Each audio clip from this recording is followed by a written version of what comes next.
Hey, welcome to Sweenor University. I'm Alex Cabaceres, and I will be your instructor for Exterior Trim Basics. I've been working for Sweenor Builders for about 4 years, and today we're going to go over the basics of tools and setup, and also safety and job site etiquette.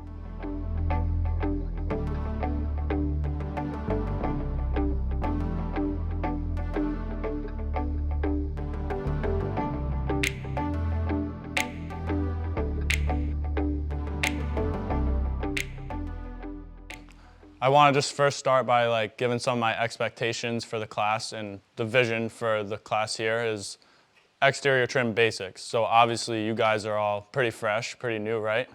My goal here is to give you guys this super basic stuff. You know, I'm gonna try not to get too advanced, but I'm gonna try not to be too boring for you guys. You know, we are gonna touch onto some intermediate stuff here, but I have faith that all you guys can, handle what I'm going to teach you. And the first thing I want to start off is by showing you guys what it takes to get the job done. So here I have all this stuff set up. This all came out of our trailer. This is tools that either Sweenor has provided us or that we have bought for ourselves. So obviously you guys don't have all of this. So wherever you guys are at, as an intermediate or as a beginner with Sweenor Builders, somebody will be providing this stuff to you. So anyways, I want to start off by showing you guys how I like to set up my belt. And this is the only part really that you guys are going to be personally responsible for yourselves. You're going to have to go to the store, buy yourself your hand tools for your belt, buy yourself your belt if you don't already have one. And I'm going to show you now how I like to set mine up. So this is what mine looks like. I've been using this thing for 4 years. It's an Occidental leather belt. It's kind of pricey, but it's worth the price because it lasts for a long time. I'm a righty too. So obviously when you're setting up your belt, I'm sure some of this stuff you guys probably already know, but I'm going to keep it super basic and start from the beginning. Obviously it's you're thinking, what do I want on my right side? What do I want on my left side? You'll want yourself one of these. This is a torpedo level. It's good for drawing lines. If you have a block or something, if you need to set it on top of something to level or plumb, you'll need that all the time. So, talk about nail sets. I have a couple sizes of nail sets here if you're doing trim work or framing work for that matter, because exterior trim and framing kind of go hand in hand. You'll do some framing when you're working with exterior trim, and you'll want to have some of the same tools. So either way, say you have a nail that's poking a little bit up above, but you don't want to hit with your hammer, right? You don't want to dent the wood. You can use your nail set to set a nail. That's pretty basic. I keep these in little pouches right here, my left side, because obviously if I'm going to grab this on my left, I'm going to grab my hammer on my right. Another thing I have is a lumber crayon. I don't actually have the crayon on it, but you can fit a crayon on here and you can mark in a bold color. You'll do that with framing. Maybe not so much on trim, but like I said, you will run into needing this while you're doing trim. I also keep a Sharpie on me for the same purpose if I ever need to write on the building in bold print. I keep that right here. I also keep a screwdriver on me. This thing you can flip it, has different sizes, and it has both Phillips and flathead. You'll run into a ton of situations where you need this, whether you're adjusting one of your tools or whether you're opening up a can with your flathead or something like that, you know what I mean? So I always keep that on hand. Another thing I keep on me, these are nail pullers. These are good for pulling finished nails. Another thing that I'll keep on my left side. So, have you guys ever seen this thing? No. I think I have. Bevel square, they call it. So these things are actually very handy. And the way it works is, it has a little nut here that you tighten, you can loosen and tighten. And it slides out like this. And let's say you need to read an angle somewhere. Let's say we wanted to read this angle here. You can form it to the angle, you know what I mean? You can bend it to the angle, and then I can take this like this, right? And it allows you to draw it. Now that's a perfect time to talk about speed square, because you'll obviously always need one of these. Speed square. It has, you can draw straight lines with it, perfectly square lines, or it also has its own protractor where you can draw angles. Most of the time, you're just going to be using this hook to literally just draw a square line. So, and also another thing to note, obviously you have, it's called a square, but it's a triangle, right? But this is a 45, so anytime you hook your square, the body of your square on something, this automatically is a 45. And I'll draw that over here so you can see that. That is a perfect 45. If you measure it, you can see that. See that? How I measured it? It's a perfect 45, so that's speed square. So obviously, you'll need yourself one of these.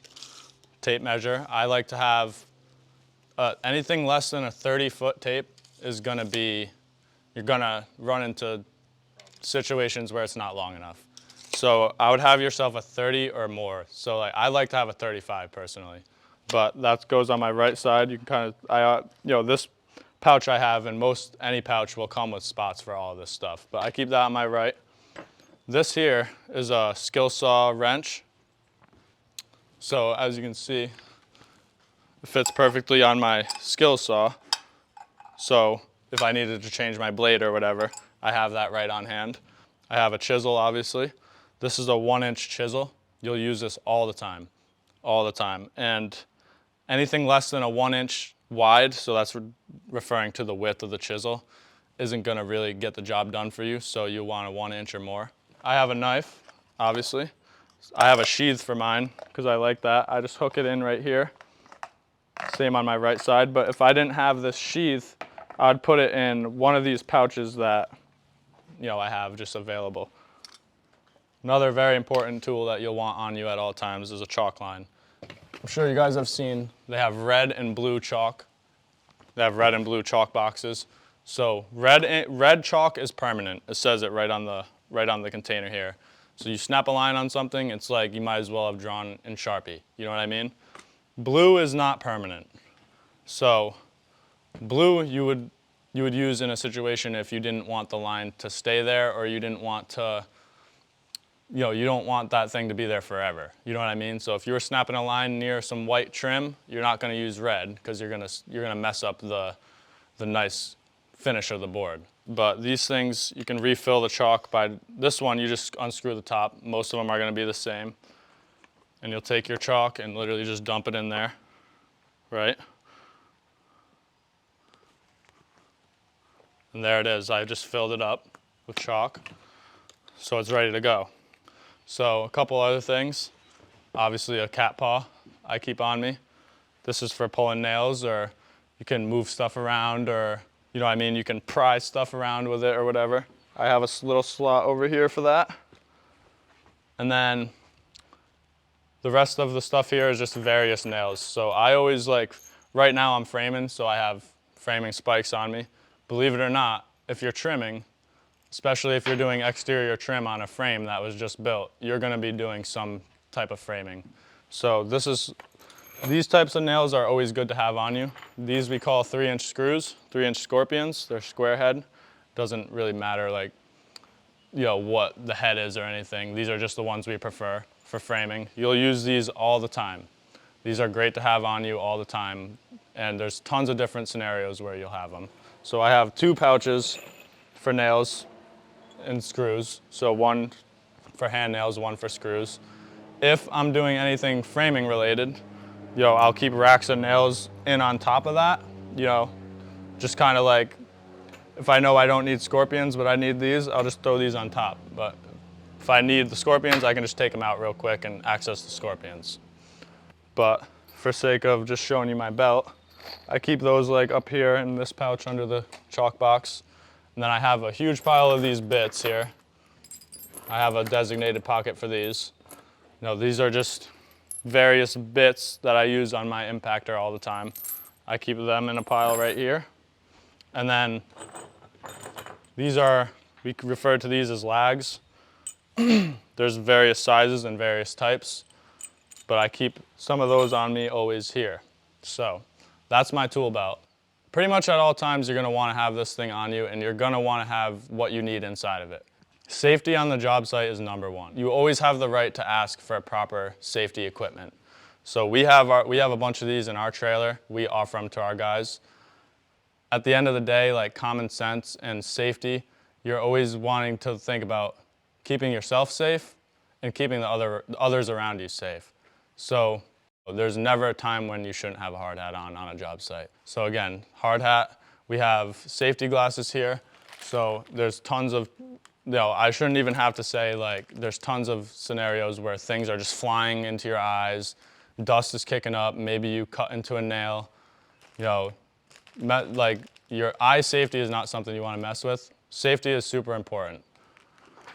So now what I want to go over is tools that we use for cutting. So we can come over here. I kind of set this all up over here. So obviously, working with exterior trim, you're constantly going to be making cuts. You're constantly going to be using different types of saws. I'm sure that you've already seen or maybe even used several of these that you see here. I'll start with skill saw. We call this a skill saw, or a circular saw is a technical term for it. Pretty much every skill saw you have is gonna, whether it's corded, see we also have a corded one right here. As you can see, they all have these dials on them to where you can set the saw to different angles, whether it's a bevel, so we call this a bevel. It has a gauge on it. So if I wanted to set my saw on a specific angle, let's say I want to set it on a 30-degree. I'm going to put the tip of this line right here, you know what I mean, right on that 30, and lock it. Whenever you lock something, whenever you lock a skill saw, you don't want to tighten it so hard that you're going to snap the bolt off, but you want it to be firm, you know what I mean? And if you see that there, see how that's set perfectly at a 30? I'm just using 30 as a hypothetical number. But you can set this thing to any one of these numbers and it's very accurate. So it functions that way. You also, every skill saw for the most part, will have a knob here as far as depth adjustment goes. So let's say I don't want to, this saw can cut, I think around 2.5 inches deep, but let's say I need less than that. So I can slide this fence up or down to adjust the depth of my saw. Obviously, they're all equipped with this guard. Sometimes this guard will get in your way. Here, I can give you an example of when that will happen. So, like I just showed you, anytime that I cut anything, really, unless it's a piece of framing, so I'll do framing at full depth, like a 2x4, I'll cut it at full depth, but I always adjust my saw. And there's multiple reasons why you're gonna do that. One, if you have your fingers under here, the blade is going to be 2 inches deep and you're going to run way more of a risk of cutting yourself, getting your pants caught up in it or your strings or whatever it might be. So it's always going to be, when you're thinking safety first, you're always going to adjust the depth of your saw, which is what I just did here. I felt underneath. Obviously I don't have my hand on the trigger while I'm doing this, you know what I'm saying? But I felt underneath, I like it. And if you feel that, I'd set it just a little bit below. Go ahead. Feel what that feels like. I won't cut you. If you want to. That's how I like to set my depth. A little deeper, but not, you know what I mean? You don't want to be perfectly flush because then it's not going to go all the way through. But that's that. So, as you can see here, I can't just cut like this because this guard here is getting all caught up in the wood. So, the proper way to make a cut when the guard is in your way. Just a question for you guys. Have you ever seen anybody do this? Right? I'm going to show you this because this is a #1 thing never to do. Very dangerous, and it's a cardinal sin that you shouldn't break. Have you ever seen anybody do this? Yeah. Yeah? All right. Yeah. That is super dangerous. You should never use that as your technique. I've seen people pin their guard up, leave it on the ground, you know what I mean? Like maybe the next guy comes over and uses his saw and doesn't know. There's 1,000 ways that could go wrong. Maybe somebody's working next to you and bumps into you and you slip, and guess what? This guard's wide open and the saw is running. Now, I shouldn't have to tell you guys like why that's wicked dangerous, but I just wanted to say cardinal sin, you should never, there's always a way around it, and usually it's just not being lazy, you know what I mean? So that's thinking ahead and keeping everybody safe around you is by never doing something like that. Now, if you're cutting an angle and you know the guard is going to be in your way, you can actually hold this thing up out of your way temporarily while you get your cut started, and that's a much safer way of going about, you know what I mean, keep going about your cut and keeping everybody around you safe. So I'll demonstrate that now. We call this a plunge cut. When you hold the guard up, getting on that